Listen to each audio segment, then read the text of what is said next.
Olá, amigos, olá, amigas. Estamos iniciando o nosso Economia e Desenvolvimento desta semana. Estamos aí no final já de agosto, indo para o mês de setembro, mês 9 do ano, né?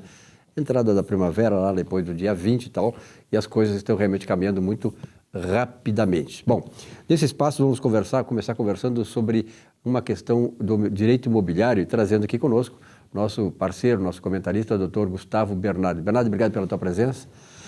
Saiu essa semana aí, se não me engano, lá em Minas Gerais, né, alguma coisa tratando da questão da alienação fiduciária, que diz muito respeito ao complexo todo, né, que é o segmento do mercado imobiliário. Vamos ver o que é isso e qual a mudança que aconteceu e o reflexo disso no mercado. Ok, Silvio. Vamos começar explicando um pouquinho o que é alienação fiduciária. Alienação fiduciária é um sistema de financiamento habitacional ou até de veículos em que o comprador só se torna dono, Silvio, quando ele termina de pagar o contrato, né? Isso, na verdade, foi criado para facilitar a concessão de crédito, porque facilita a retomada do bem quando o comprador deixa de pagar aquele contrato. Na alienação fiduciária de bem imóvel, né, basta que tu deixe de pagar algumas prestações, que o agente financeiro vai comunicar o registro de imóveis que tu deixou de pagar, o registro de imóveis vai te notificar, vai te dar 15 dias para pagar a dívida, e se tu não pagar, o banco retoma, a construtora retoma aquele imóvel, sem precisar de processo judicial, sem precisar de nenhum tipo de procedimento, apenas aquele procedimento administrativo dentro do registro imobiliário, né? Ela foi criada aqui no Brasil em 1997 e ela trouxe uma maior concessão de financiamentos. Ela desburocratizou a concessão de financiamentos, tornou mais fácil o acesso ao crédito. Pois bem, durante esse tempo da alienação fiduciária, muito se discutiu se ela precisava ser feita através de escritura pública ou de contratos particulares, né? Quando tu compra com uma construtora, tu vai lá, assina uma promessa de compra e venda, né? Nem sempre tu transforma isso numa escritura, né? Pois bem, os advogados começaram a questionar isso, Silvio, né? E uma recente decisão agora, da semana passada, do Tribunal de Minas Gerais, entendeu que a alienação fiduciária só é válida para as construtoras se for feita por escritura pública, né? Para as instituições financeiras, ela continua sendo válida para os contratos particulares. Mas o que o tribunal entendeu, e que é fruto de uma discussão que já vem de bastante tempo, né, é que a alienação fiduciária, quando a concessão da alienação fiduciária é feita pela própria construtora, que construiu o imóvel, não é um agente financeiro, ela não é válida sem escritura pública. Poxa, Silvio, isso impacta milhares de contratos que nós temos no Brasil inteiro, né? Porque a construtora vendeu, financiou aquele imóvel e não terá direito a fazer a consolidação da propriedade no caso de atraso no pagamento desse promitente comprador, né?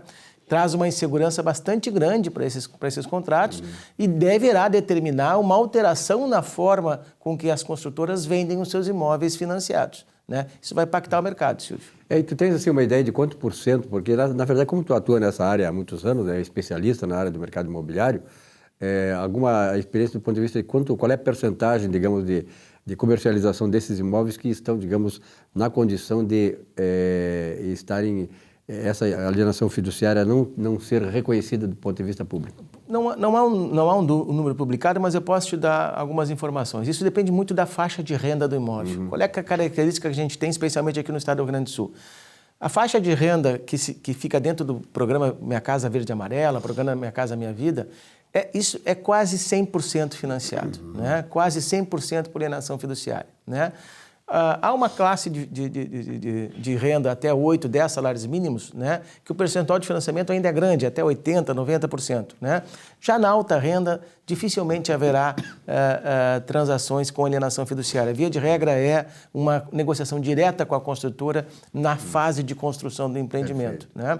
O que impacta nisso, e é preciso entender que esta decisão ela não é isolada, ela é fruto de diversas discussões judiciais que vem tendo ao longo dos anos, né, justamente questionando a validade da alienação fiduciária em contratos particulares. E por que as construtoras fazem isso? Porque, Silvio, se tu vai transformar uma promessa de compra e venda em escritura pública, tu tem os emolumentos cartorários envolvidos nesta transação. Então, se tu simplesmente leva a registro o contrato de promessa de compra e venda, tu não paga esses emolumentos, né? A construtora economiza nesses emolumentos, todo, né? E esse custo, evidentemente, é barateado para o prometente comprador, né? Bom, essa decisão vai impactar, são muitos contratos que estão nessa situação, né? E vamos ver se ela vai ser mantida nos tribunais superiores, mas o fato é que já é uma decisão de tribunal de segunda instância e eu tenho certeza que logo vão ter outras decisões iguais. Agora, esse processo todo, né, o doutor Gustavo Bernardi, ele mostra assim, exatamente que o Brasil, aqui no Brasil, essa situação de insegurança jurídica, ela acaba prejudicando o desenvolvimento das empresas, o desenvolvimento econômico, entendeu? Porque, como é que tu vai investir num país em que daqui a pouco uma coisa vale, depois não vale mais, aí volta-se de novo, quer dizer, digamos assim, essa permanente discussão jurídica que acaba trazendo essa tal insegurança, né? Perfeitamente. Nós tivemos um caso no ano passado, quando o STF resolveu relativizar o trânsito em julgado, dizendo que as decisões transitadas em julgados no âmbito tributário podem ser revertidas, né? Isso tornou o Brasil um país em que é muito difícil você confiar na decisão judicial, porque ela se modifica, a segurança jurídica é tênue nos contratos aqui no Brasil e acaba sendo sempre havendo litígios envolvendo contratos, né? É algo que tem que se pensar. Nós temos um outro exemplo para encerrar nossa entrevista, que foi essa semana, né? A questão dessas idas e vindas que dizem respeito àquela questão da mudança no Parque da Harmonia, em Porto Alegre, né? Sim. Então, agora, falamos aqui. Então, aí já retornou de novo, agora pode fazer, daqui a pouco não pode. Então, como é que fica, né, o empresário, como é que fica o poder público que tem a ingerência no setor lá no Parque da Harmonia, diante de todas essas questões? E o caso ali foi mais grave, se você observar. A decisão singular, a decisão de primeiro grau, foi dada por uma juíza plantonista num domingo à noite. Então você vê, o empresário foi lá, passou todo o processo licitatório, né? Fechou o contrato com o Estado, né? Investiu e vai investir 40, 50 e poucos milhões de reais ali, né? E do dia para a noite, todo o projeto, todo o negócio dele fica à mercê de uma decisão judicial de uma juíza singular. Muito corretamente, o tribunal foi lá e cassou a decisão e retornaram as obras. Mas olha a insegurança jurídica se esse empresário fosse buscar recursos no mercado para fazer esse negócio, né? Na verdade, isso remete a uma questão que nós devemos fazer. Claro, as instituições, do ponto de vista jurídicas, elas precisam ser preservadas e respeitadas, mas também elas precisam se autorrespeitar dentro dos seus limites daquilo que elas decidem, porque a decisão deles tem uma ingerência grande na sociedade, pode trazer prejuízo para a sociedade também. Doutor Bernardi, obrigado pela sua participação, um grande abraço, até a próxima. Abraço, Silvio. Olá, pense bem, quantas e quantas vezes nos defrontamos com situações aparentemente insolúveis, seja na vida pessoal, na vida amorosa, no trabalho, nos relacionamentos?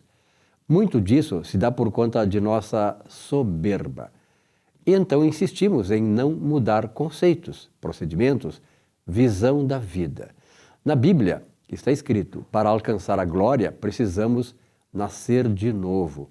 Aí está o segredo. Nascer de novo, isso quer dizer recomeçar, fazer diferente, transformar a mente, o seu pensamento. Ser humilde para saber que temos limites e defeitos, como todos nós. Esse é o caminho, a verdade, enfim, a vida. Boa semana.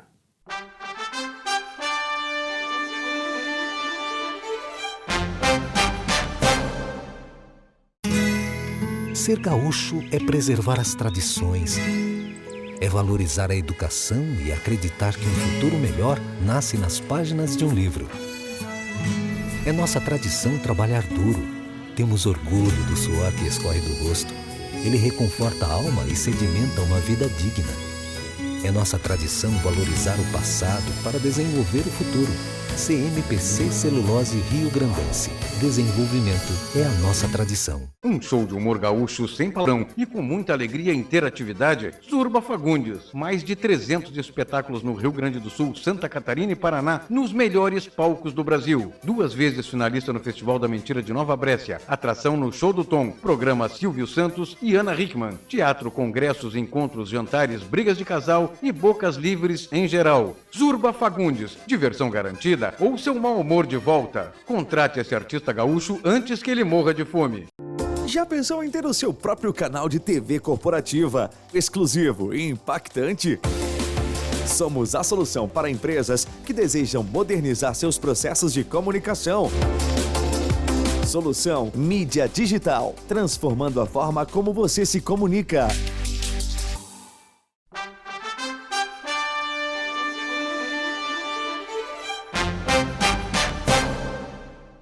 Olá, meus amigos e amigas. No Saiba Mais sobre seus direitos, hoje gostaria de tratar sobre direito do trabalho. O que fazer quando a empresa não deposita o FGTS do empregado? Se a empresa não realizou os depósitos corretos do Fundo de Garantia por Tempo de Serviço, o FGTS, você tem algumas opções para resolver o problema. Entre elas, entre em contato com o Departamento de Recursos Humanos da empresa e solicite os depósitos em atraso. Se a empresa não solucionar o problema, você pode acionar a justiça e ingressar com uma ação trabalhista para requerer o pagamento do FGTS devido. Outra opção é pedir a rescisão indireta do contrato de trabalho, o que significa que você alega irregularidades graves por parte da empresa e busca a demissão sem justa causa. Neste caso, você terá direito a todas as verbas rescisórias, incluindo a multa dos 40% sobre o FGTS. Se você já saiu da empresa e descobriu que o FGTS não foi depositado corretamente, pode entrar com uma ação judicial para pedir o pagamento de todos esses valores devidos. Fique atento, busque os seus direitos. É importante buscar orientação jurídica especializada para entender qual a opção mais adequada ao seu caso específico e garantir os seus direitos. Assim, receber informação profissional, qualificada, pode evitar que o empregador venha a sofrer uma ação trabalhista no qual tenha que arcar com pagamentos de valores muito maiores do que aqueles que pagaria caso tivesse agido de forma correta. Por fim, agradeço a audiência e desejo a todos uma boa semana e até o próximo programa. Hoje, no espaço aqui do Economia e Desenvolvimento, o espaço do Escritório Mortário e Bólico, onde a gente usa para falar sobre investidores e investimentos em matérias que são muito atuais no mercado e que repercutem muito na vida das pessoas, porque investimento, ele repercute no final do dia, lá na vida de cada profissional, de cada trabalhador, cada servidor público.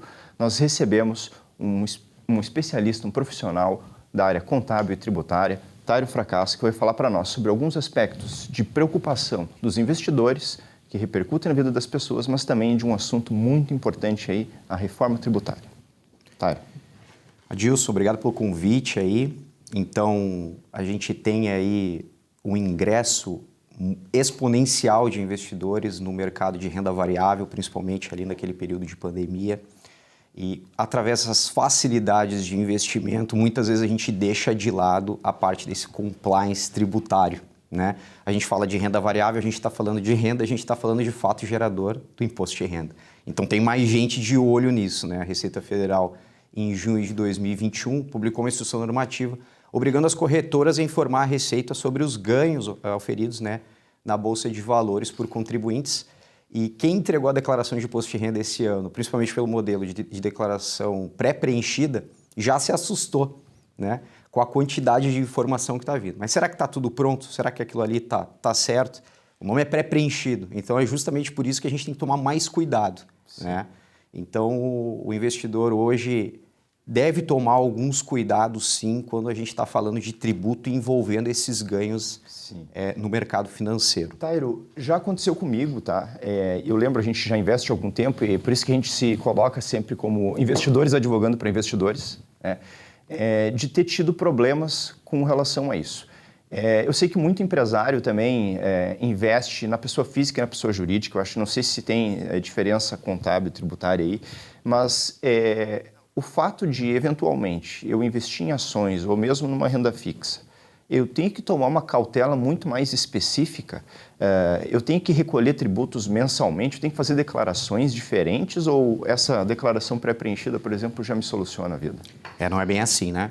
Eu falo que hoje o investidor está muito vendido, principalmente pelas regras de isenção, né? Então, a gente tem um artigo dentro da lei, se não me engano é a 1033, que fala sobre os ganhos que são isentos para a venda de ações até R$20 mil por mês. E muitas vezes o investidor, ele lê isso e interpreta da seguinte maneira: bom, não vendi até R$20 mil, não preciso mais fazer nada, está tudo resolvido. E não é bem assim, né? Não é bem assim. Então, a gente tem que tomar cuidado porque fala específico em ações. Então, o fundo de investimento imobiliário... mas fundo de investimento imobiliário é isento, mas não a venda das cotas do fundo de investimento imobiliário. A gente também tem outros assuntos como criptomoeda e o principal, que é a perda, né? Às vezes o investidor ele não faz a apuração dele por achar que está isento e não contabiliza uma perda, deixando de aproveitar essa perda num lucro futuro, né, podendo estar pagando menos imposto nessa apuração. Fazer só uma divisão rapidinha quanto à questão de pessoa jurídica. Às vezes, será que é a mesma coisa investir, né, na pessoa jurídica e na pessoa física? A gente tem que tomar cuidado porque na pessoa jurídica envolve outros tributos. Na pessoa física a gente se preocupa sempre com o imposto de renda, na pessoa jurídica a gente tem o adicional do imposto de renda, a contribuição social. Dependendo do regime tributário da empresa, o PIS e a COFINS, que pode estar comendo a renda que esse investidor estaria tirando, né, desse investimento. Então, Tairo, essa apuração ela ocorre na venda das ações.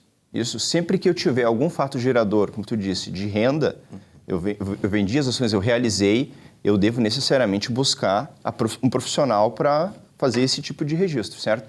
Porque também, uma coisa que acontece muito no mercado, a gente vem sempre trabalhando com a questão da profissionalização.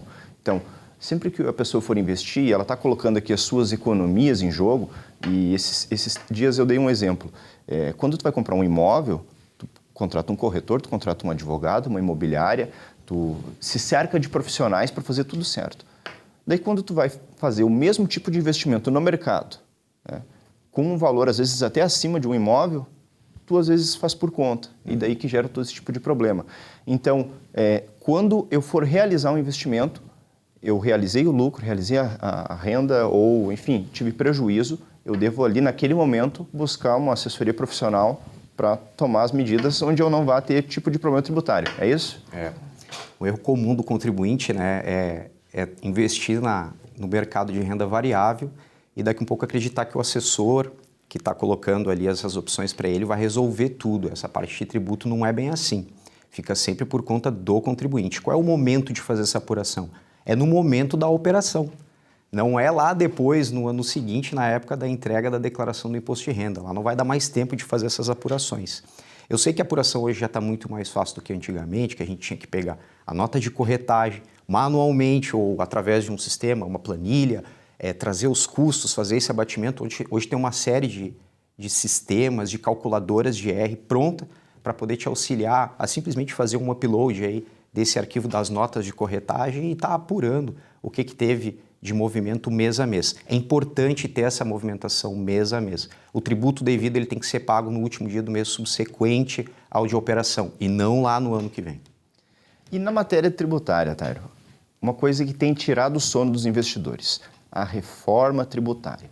Porque a gente sabe lá, o investidor ele tem todas as preocupações com relação à rentabilidade, será que eu vou ganhar, será que eu vou perder? Tem muitas questões jurídicas aí que a gente tem percebido, aí, o caso das Americanas recente, onde o investidor aportou suas economias e perdeu, e agora tem que recorrer para processo arbitral, né, que é uma iniciativa privada de solução de disputas, algo onde ele vai tentar buscar o ressarcimento integral do seu prejuízo, câmara de arbitragem, é caro, enfim, tem toda uma série de dificuldades onde é preciso ter toda uma mobilização para recuperar esse prejuízo. Mas uma questão que também pode afetar a rentabilidade do investidor e o seu patrimônio como um todo é a reforma tributária. O que tu pode nos dizer? Já é momento para se preocupar? O que já se tem de concreto e de certezas aí para frente? Dilson, é complicado agora, viu? A gente sempre que for falar de reforma tributária, pelo menos nesse momento, tem que ter muita cautela, muita cautela. De antemão, dizer que a reforma tributária ela foi dividida em 2 momentos, em 2 etapas. A primeira dela, que refere-se à PEC 45, onde o texto já foi aprovado, ela trata só de tributos em cima do consumo. Então, eu estou falando de IPI, PIS, COFINS, ISS, ICMS e alguma pontuação de IPVA, IPTU, outras coisas assim. Porque na segunda etapa, e que está prevista, sim, para o segundo semestre de 2023, a gente vai tratar de renda e de folha. E é aí que mora o perigo, né? Porque existe uma especulação, uma perspectiva de que sim vai haver a taxação em cima do dividendo, que vai ser excluído a parte de juros sobre capital próprio. Então, como é que o investidor vai ficar? Existe sim uma perspectiva de ter essa taxação em contrapartida, baixando o tributo das empresas. Então, mesmo que eu tenha um tributo no investimento que eu fiz, essa empresa vai estar distribuindo mais dividendo. Mas isso, a gente não pode, é só uma especulação, né? A gente teve no governo anterior um texto e que não saiu do papel, e esse então nem foi para o papel ainda, né? Entendo. Bom, então acho que nesse momento, Tairo, o que a gente pode deixar de recado para os investidores é: busquem informação, não tomem decisões com base em boatos, isso tanto nos aspectos jurídicos, tributários, contábeis, enfim, aquele destaque que a gente sempre faz. Busque profissionalização. O assessor de investimentos é um ponto-chave nisso, o advogado também, o contador, é toda uma cadeia. Então, não vamos nos deixar levar por boatos de internet ou por movimentos de mídia, né? Busque informação.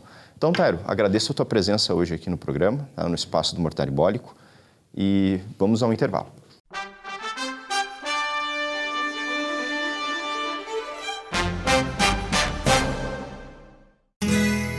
Ser gaúcho é preservar as tradições, é valorizar a educação e acreditar que um futuro melhor nasce nas páginas de um livro.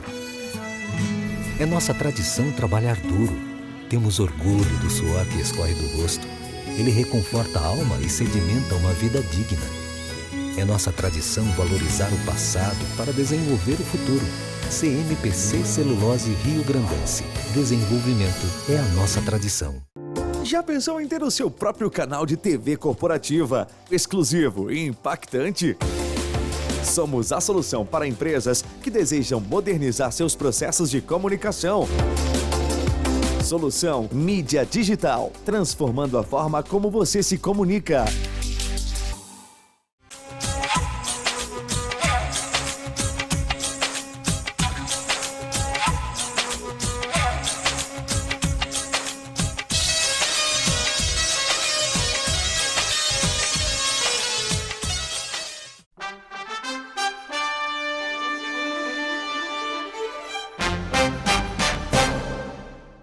Bom, nesse espaço do programa, eu estou recebendo um grande amigo aqui, uma autoridade do ponto de vista da área de corretor de imóveis no Rio Grande do Sul, que é o Armando Fontoura, presidente do Sindimóvel. Armandinho, obrigado pela tua presença uma vez mais aqui no programa. Bom dia, Silvio. Agradecemos o convite aqui, estar novamente no programa, para trazer alguma coisa dos corretores de imóveis aqui. É verdade. O Sindimóveis, aliás, está fazendo 78 anos e nós estamos no 41º aniversário da Semana do Corretor de Imóveis, que se comemora em agosto, né? Bom, vamos falar um pouquinho sobre o Sindimóveis, depois do baile que está marcado para o mês que vem. Exatamente. Eu gosto de explicar e dizer, insistir para o colega que está nos vendo aí, nos assistindo, que é o sindicato. O sindicato ele tem 78 anos da nossa carta sindical. Como isso não começou ontem. Para os colegas entenderem, o conselho tem 61 anos. Nós temos todo esse período na frente dele. E dizer também que, casualmente, o conselho foi criado dentro do sindicato, pelo então presidente do sindicato, Edmundo Xavier, amigo nosso, mora aqui perto do Parcão ali. Está ali, nosso amigo, nos visita sempre, nós visitamos na casa dele. É uma figura histórica do setor, né? Do setor imobiliário, foi presidente do sindicato, foi presidente do conselho, foi presidente do Conselho Federal também, há anos, isso aí. Quer dizer, é uma pessoa, uma expoente, né? Realmente criou muito pela categoria, né? Então, como eu digo assim, o sindicato fez tudo. O sindicato no ano 85, o nosso sindicato aqui em Porto Alegre, o Carlos Roberto, ele trocou o nosso enquadramento sindical. Saímos do profissional autônomo para profissional liberal, equivalente ao advogado, ao contador, ao médico, né? é um upgrade na nossa enquadramento sindical, né? Isso em 85. Em 86, o Carlos Alberto ainda, ele criou a Federação dos Corretores de Imóveis lá em Brasília. A gente tem que estar dentro lá de Brasília para estar mais perto do poder, né? Para poder pedir qualquer coisa e aprovar as leis e tudo mais. Depender da categoria, né? Depender da categoria, né? Isso em 86. Para ter uma ideia, no ano 2000, ao redor do ano 2000, nós criamos aqui, pelo nosso sindicato aqui também, o curso de avaliação imobiliária, né? Que hoje dá direito ao corretor a ser perito avaliador. Então ele vai lá no fórum ali, entrega seu currículo lá, daqui a pouco um juiz precisa de um perito, fazer uma avaliação a nível de processo, né, judicial, e o corretor vai lá, o juiz vai chamar o corretor, que está ali cadastrado ali, e ele vai fazer essa avaliação, peritagem, né, e vai ganhar um bom dinheiro aí também, aí, quer dizer, mais um passo que o nosso sindicato aqui também criou. Gosto sempre de salientar isso aqui. A sindicalização é importante, sobretudo numa profissão como o corretor de imóveis, porque nós sabemos que tem muita picaretagem, agora já não tem tanto, mas muitas pessoas que não são corretoras, tá? E que acabam se infiltrando nesse meio. Então é preciso que a pessoa que é profissional desse ramo esteja ligada ao sindicato, porque ele vai defender até a reserva de mercado que é destinada a esses profissionais. Mas o mês que vem é um mês de grande efervescência, né? Porque tem aí a 41ª semana do corretor de imóveis, 78 anos do sindicato. Exatamente. Nós viemos, há muitos anos, fazíamos a semana completa do corretor, a semana de mais dias, na verdade, de praticamente um mês, fazendo campeonato de futebol, campeonato de tênis, campeonato de pádel e futebol de salão, né? E combinava num baile na sexta ou no sábado, mais próximo do dia do corretor, que esse ano vai ser dia 26, o dia do corretor é dia 27 de agosto, esse ano vai ser no dia 26, é um sábado. Né? O sábado próximo. Né? Então eu trouxe aqui o convite, vou mostrar aqui para todo mundo aqui, ó. Nós estamos conclamando os corretores para se fazerem presente, falando no sindicato, ligue para nós e nós vamos encaminhar o convite do jantar baile, né? E vai ter um conjunto muito bom, são 8 integrantes da banda, né? E antes ainda, logo na entrada, vai ter um show surpresa ainda. Perfeito. Que nós vamos... E é importante a confraternização, né, da diretoria, daqueles que hoje estão no comando do Sindimóveis, com os corretores. Né? É importante isso, troca de experiências, discutir a questão da profissão, isso é importante, o baile também vai servir para isso. Como eu digo assim, o sindicato ele tem que estar junto, fazer pelo corretor, não é? Claro, eu digo assim, quem ampara o corretor é o sindicato. O conselho é feito para 2 coisas, escrever e fiscalizar. Então, qualquer amparo que o corretor precise, um advogado, nós temos um advogado lá que ele atua de graça para o corretor de imóveis sindicalizado, para a ação da profissão, né? Tá? E o advogado, ele vai ganhar só na sucumbência depois da finalização da ação. Do processo todinho lá, né? Mas ele não vai cobrar nada do corretor.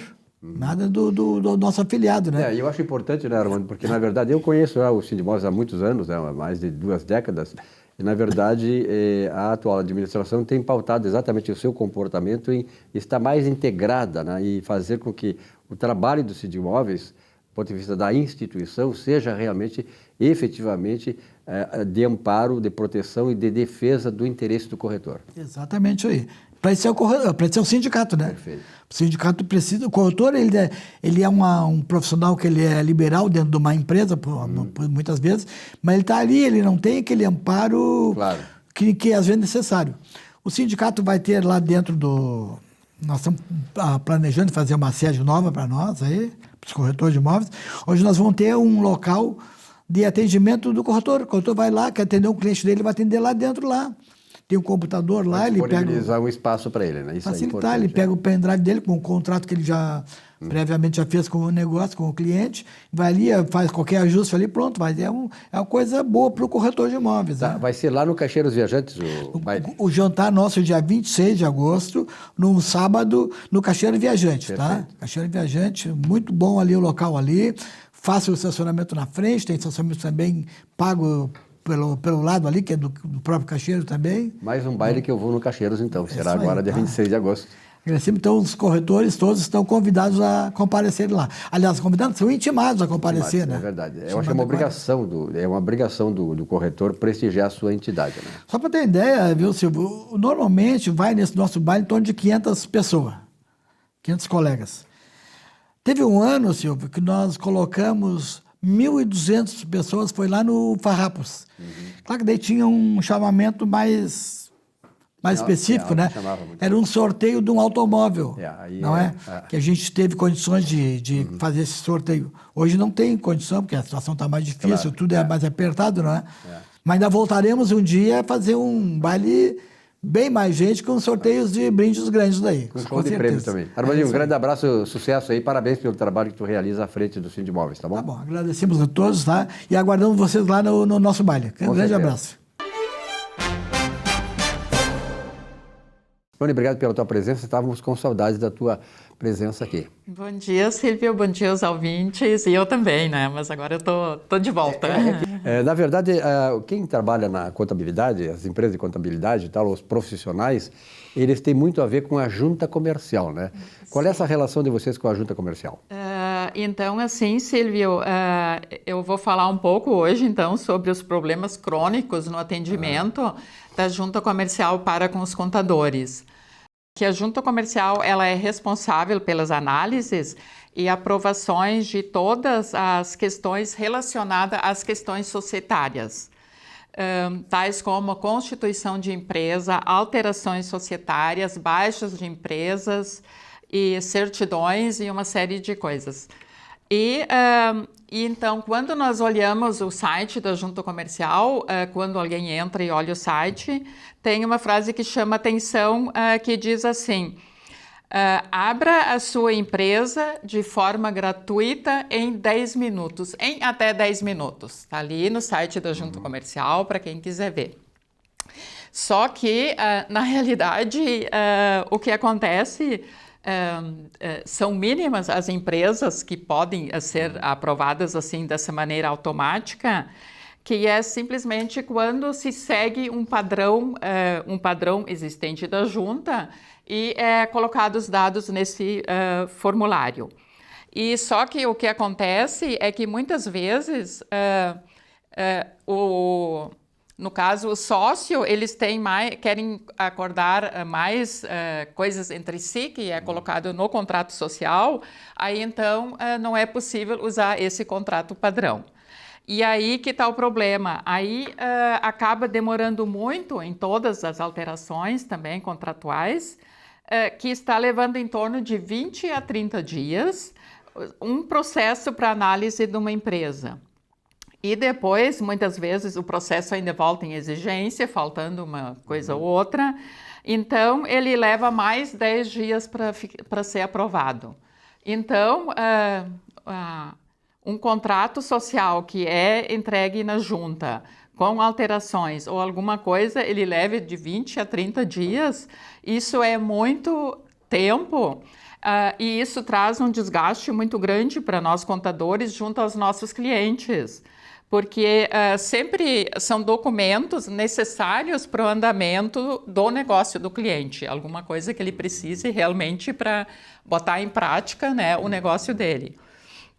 E aí, simplesmente, é um prazo muito grande, isso, de 20 a 30 dias, né?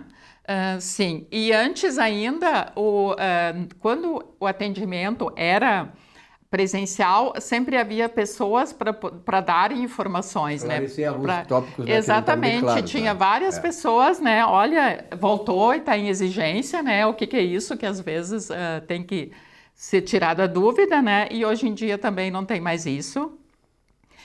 E aí, por exemplo, Porto Alegre, ela conseguiu uma grande visibilidade com o South Summit que aconteceu, né? E onde Porto Alegre é considerado uma cidade inovadora.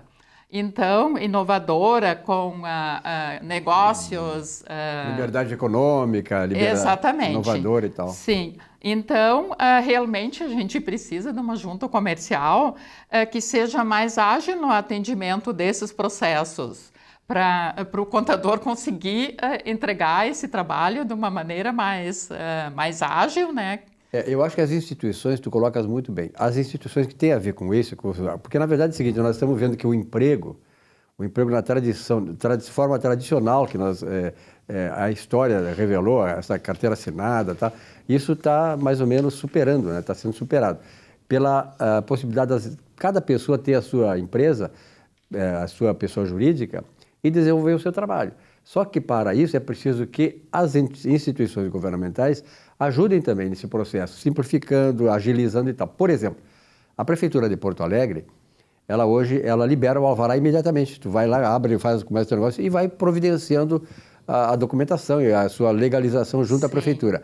Por que a Junta Comercial não faz também tipo de procedimento semelhante para ajudar a criação de novas empresas, que significa mais renda, mais imposto para pagar os funcionários da Junta Comercial, enfim, para que essas pessoas que não estão mais empregadas, elas possam se tornar realmente empreendedoras. Sim, exatamente, e é muito tempo, é uma questão de quem quer botar um negócio, ele não pode esperar esse tempo. É esse custo, né? Exatamente. O cara às vezes está pagando aluguel, já contratou serviços. Exatamente, e tal. Aí para entrar num shopping, por exemplo, aí já tem que ter contrato social, tem que ter todos os contratos prontos, e aí quando falta documentação de um sócio ou outro, como que ele vai iniciar, né?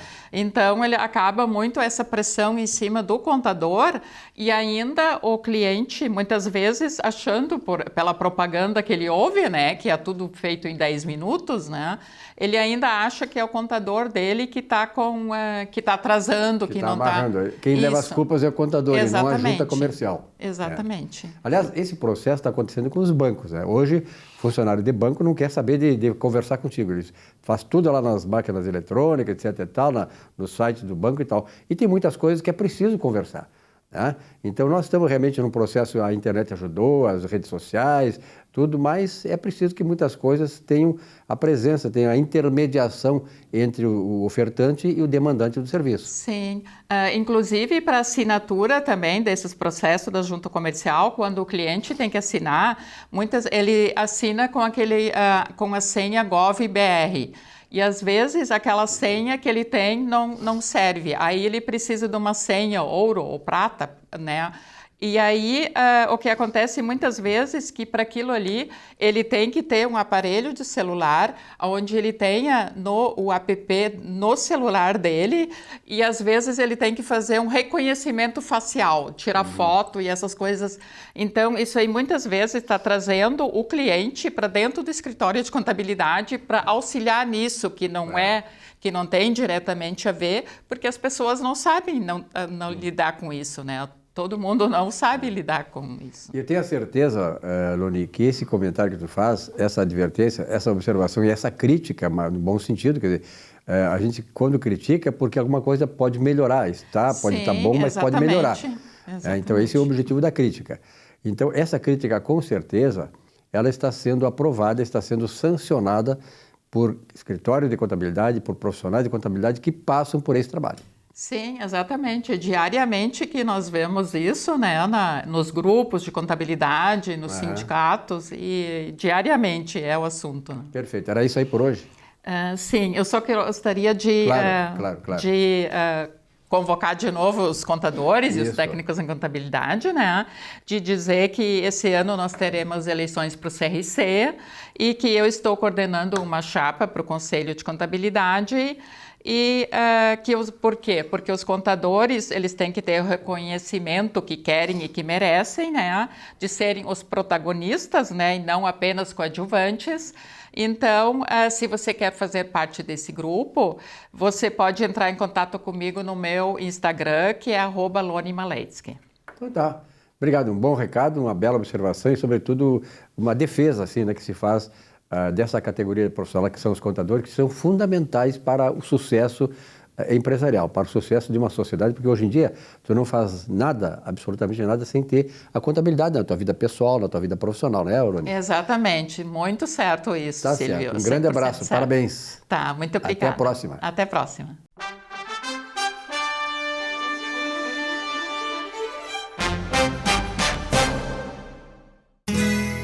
Ser gaúcho é preservar as tradições, É valorizar a educação e acreditar que um futuro melhor nasce nas páginas de um livro. É nossa tradição trabalhar duro. Temos orgulho do suor que escorre do rosto. Ele reconforta a alma e sedimenta uma vida digna. É nossa tradição valorizar o passado para desenvolver o futuro.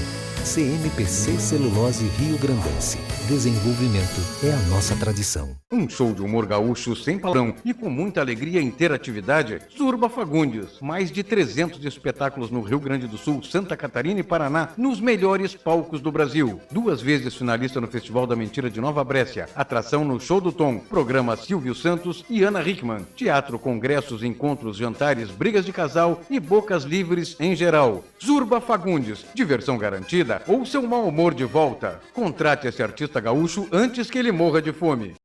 Já pensou em ter o seu próprio canal de TV corporativa, exclusivo e impactante?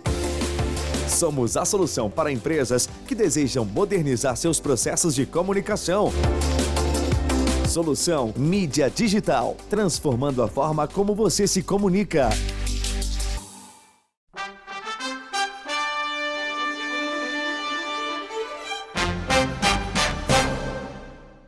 Bom, eu tenho a felicidade de ter aqui hoje um grande amigo meu, empresário de sucesso, e sobretudo um camarada que tem uma visão, né, empresarial, uma visão sociológica e filosófica de tudo que está acontecendo nesse país, né? Eu sempre digo assim que nós precisamos de pessoas que tenham essa visão, porque é esta visão de mundo que nos fará um país melhor, um país que seja realmente uma grande nação no futuro. Talvez nós tenhamos alguma desesperança com o que está acontecendo agora, mas temos que seguir firme porque essa mentalidade tem que prevalecer. O Brasil é muito rico, o Brasil tem um potencial extraordinário e nós vamos apostar em tudo isso aí. Rogério Povos da Silva, obrigado, Rogério, pela tua presença. Obrigado pelo convite, é um prazer voltar aqui ao teu programa e dizer que é uma satisfação enorme ter um programa aqui no Rio Grande do Sul, com a audiência do programa, do teu programa. Economia e Desenvolvimento. Economia e Desenvolvimento, que traz sempre assuntos bastante pertinentes da economia aqui do Rio Grande do Sul e do país como um todo. Rogério, na verdade é o seguinte, né? Esse programa ele foi feito exatamente para isso, para discutir essas questões, né? Nós sabemos que a discussão, né, verdadeira, uma discussão sensata, honesta sobre esses temas é que vão romper com essa coisa que o Brasil é tão potente, né, tão potencialmente rico e nunca se desenvolve. Por que isso está acontecendo, Rogério? Olha, eu tenho uma visão muito particular a respeito desse tema. Eu acho que de décadas para cá, nós abandonamos as virtudes. As virtudes humanas são, para mim, a mola fundamental para o desenvolvimento de uma sociedade. E nós abandonamos isso. Nós fomos para o caminho mais dos direitos de cada um, todo mundo tem direito, também, né? Caminhos mais fáceis, caminhos assim, novos, alternativos, que o mundo inteiro não experimentou e aonde o mundo experimentou nunca deu certo em lugar nenhum.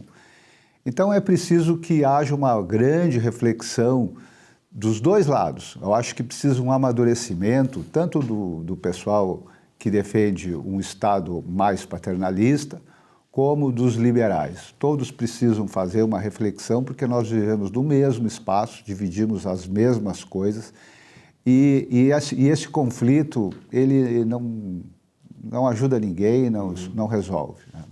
Na verdade, assim, quando eu te ouço falar sobre isso, eu fico pensando o seguinte: nós sabemos, né, qual é o modelo, qual é o sistema econômico que gera riqueza. Nós sabemos qual é. E sabemos aquele que não gera riqueza quer explorar a riqueza dos outros, que os outros fazem. Exatamente. Então, veja bem, a China. A China é um Estado antidemocrático, é um Estado paternalista, é um Estado ditatorial. Mas qual foi o sistema econômico que ela usou para gerar riqueza? Exatamente. Capitalismo, né? O que ocorre é assim, as pessoas têm que se dar conta de que a indústria é quem traz dinheiro, quem gera riqueza para a sociedade.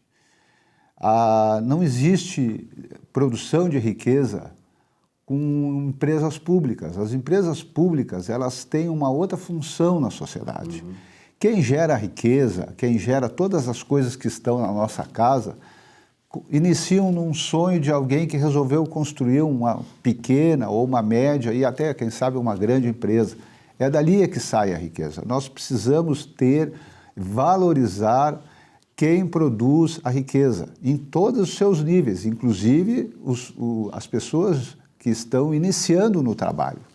É muito fácil de perceber o seguinte: quem defende a direita, quem é da direita, ou esse tipo de pensamento conservador, ele sabe gerar riqueza, mas não sabe distribuir.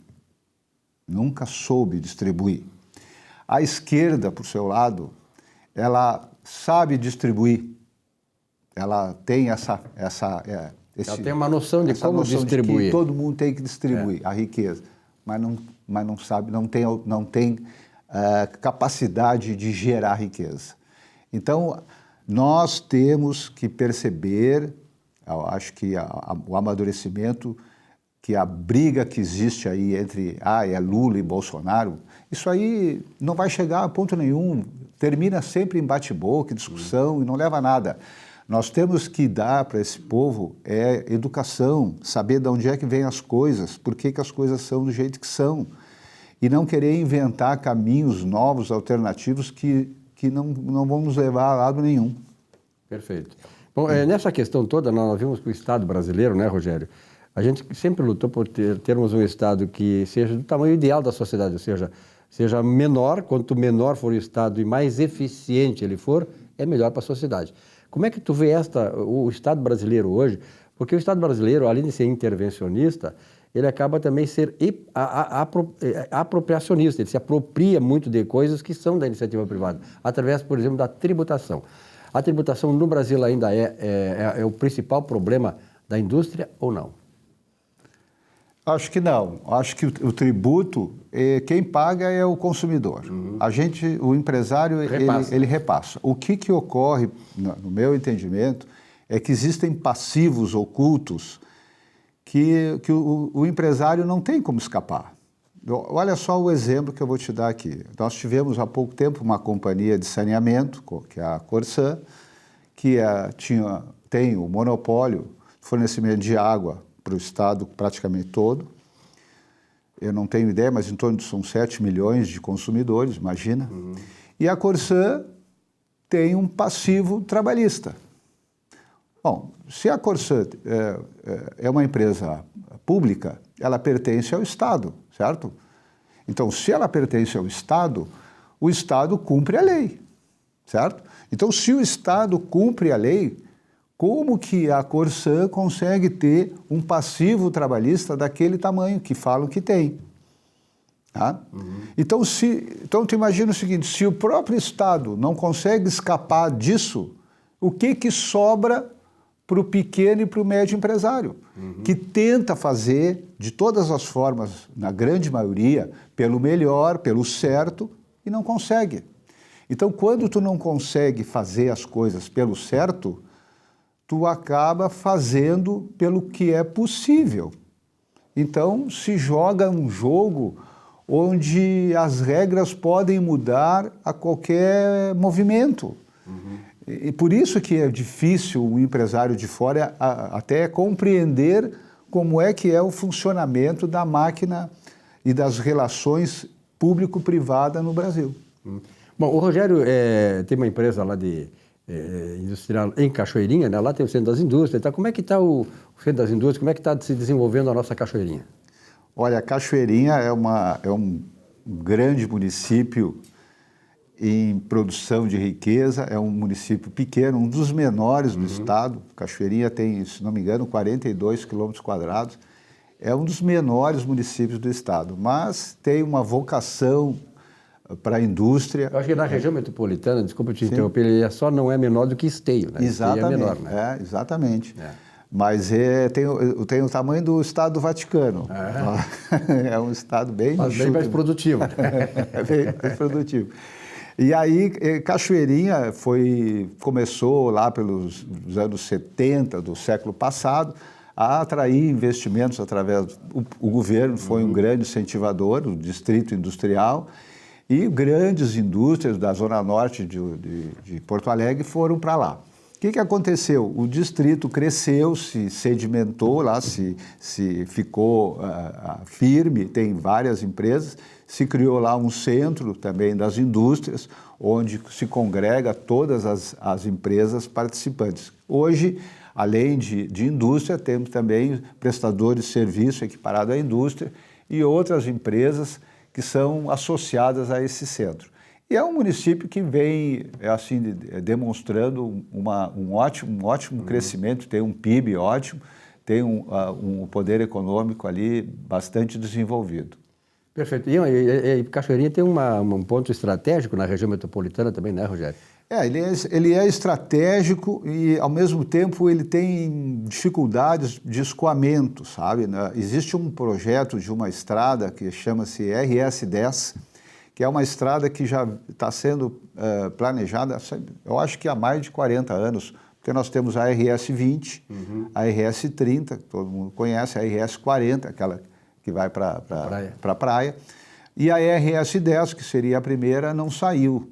É uma estrada que agora parece que agora vai ter um andamento, mas é de vital importância para a região toda, porque ela seria um escoamento daquela região paralela com a BR-116. Né?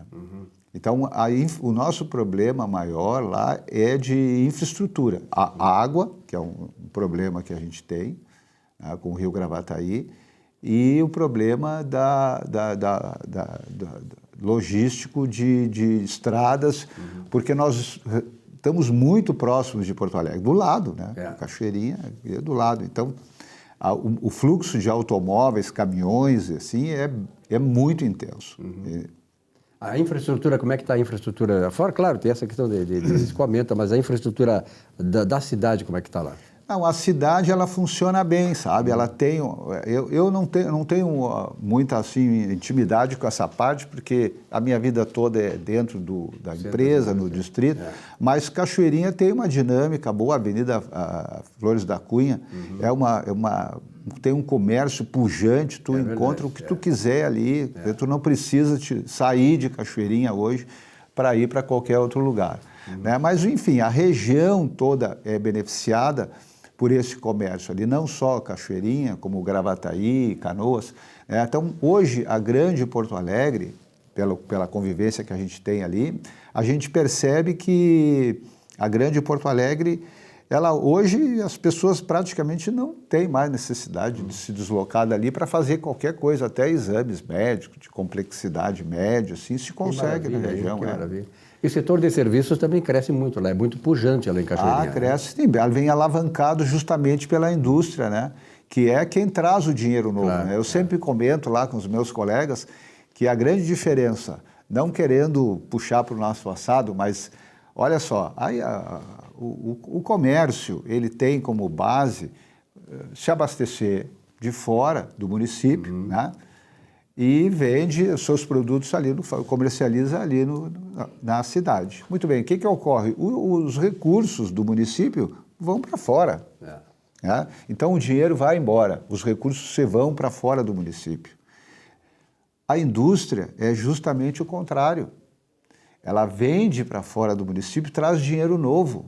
A gente chama de dinheiro fresco, para dentro de casa. Ela atrai esse dinheiro para lá. Ela atrai o dinheiro. E aí a cidade se movimenta. Claro, né? Porque os moradores trabalham ali e tal, e vão fazer o seu comércio de dinheiro. Então, a importância da indústria, não querendo desmerecer o comércio, que tem o seu papel também na economia, mas a indústria é a base de toda a sociedade. Quem gera riqueza, nós sabemos, quem gera riqueza é a indústria, né, Rogério?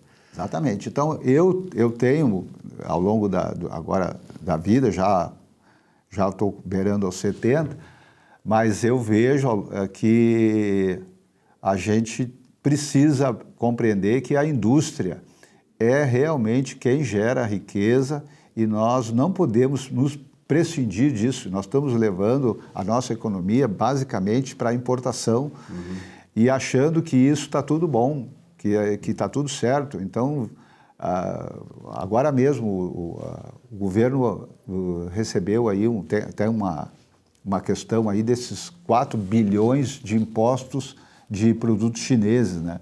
Desses 4 bilhões, são 26 bilhões por mês de produtos chineses que entram. Imagina esse dinheiro, esses produtos sendo fabricados aqui. E o dinheiro circulando aí, né? Rogério, obrigado pela tua presença aqui. Eu estou há horas tentando convencer o Rogério, tomara que a partir de agora ele se convença, né, a ser um dos integrantes aqui do programa, porque o programa quer exatamente trazer esses líderes empresariais que tenham essa visão, porque nós precisamos despertar, como o Rogério falou, na atual geração, nas futuras gerações, que este país ele tem que ser muito mais do que já é. Eu sempre digo, Rogério, o Brasil, se tu pegar o potencial de riquezas minerais, riquezas de mão de obra e tal, um país grandioso, maravilhoso, ele tinha que ser o principal país do mundo. Por que nós não somos? Então, nós temos que passar essa visão, Rogério, eu acho importante isso. Muito obrigado pela tua presença. Quer acrescentar mais alguma coisa? Não, só agradecer ao convite do programa e do Silvio Lopes, amigo já de muitos anos, pela oportunidade de estar aqui fazendo esse pequeno comentário e dizer a todos vocês que eu acho que nós todos precisamos de uma reflexão a respeito dessa questão, dessa polaridade que se criou no país, que, olha, isso não ajuda em nada, né? Claro, cada um tem direito de ter as suas posições, mas eu acho que o caminho é a conciliação e dar educação para o povo, para que a gente possa crescer e desenvolver economicamente, ter saúde e educação para todo mundo. Perfeito. E, sobretudo, despersonalizar essas questões. Eu acho que nós temos que tratar de discutir modelos políticos e econômicos. E aí sim, esse é o caminho. Rogério, obrigado, um abraço. Obrigado mais uma vez. A você, telespectador, muito obrigado pela audiência. Tenham todos uma boa semana. Até a semana que vem.